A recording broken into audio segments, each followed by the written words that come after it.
আরে এখন আর কটা বাচ্চা কাচ্চা ঘুড়ি ওড়ায়, সব ফোন নিয়ে বয়া থাকে। আচ্ছা আচ্ছা, ঘুড়ি তো আমাগো সময় আপনি ভাবতে পারবেন না, বিশ্বকর্মা পুজোর দিন পুরো আমাগো ওখানে পুরো ঘুড়িতে গিজি গিজি হয়ে যেত আকাশ। বিশ্বকর্মা পুজোর দিন পুরো কম্পিটিশন চলতো ঘুড়ি। ওরে বাবা গো, ঘুড়ির পাশ দিয়ে একটা পাখি পর্যন্ত বাইরে যেতে পারতো না, বুঝতে পারতেছেন? এমন গিজি গিজি, কোনো রাস্তাই নাই, পুরো আকাশ ঢাইকা গেছে ঘুড়িতে, এত ঘুড়ি উঠতো। একদিন কি হয়েছে, ঠিক সেই সময় একটা প্লেন আইছে, বুঝলেন? প্লেনটা আর যাইতে পারতেছে না বাবা, সেই প্লেন থেকে সব জানলা দিয়ে উকি ঝুঁকি মারতেছে। লাস্টে পাইলট কি করলো, প্লেন নিয়ে আমাকে মাঠে নামাইলো। মাঠে নামায়া পাইলট বাইরে আইয়া আমাকে কইলো, ভাই তোমাকে ঘুড়িগুলো একটু সরাও, আমরা যাইতে পারতাছি না। মার তারপরে আমরা সব ঘুড়ি টুড়ি নামায়া রাস্তা ক্লিয়ার করে দিলাম, প্লেন নিয়ে পাইলট গেল গিয়া।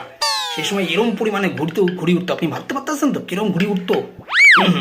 আপনি কি বলছেন জানেন কিছু? আপনি প্লেন ল্যান্ড করার জন্য প্রপার রাস্তা চাই, প্লেনের নিজস্ব রাস্তা আছে এয়ারপোর্টে, ওখানে ছাড়া প্লেন যে কোনো জায়গায় ল্যান্ড করতে পারে না। আরে দূর মশাই, আপনি জানেন কতটুকু? সেই সময় প্লেন যেখানে ল্যান্ড করতে পারতো।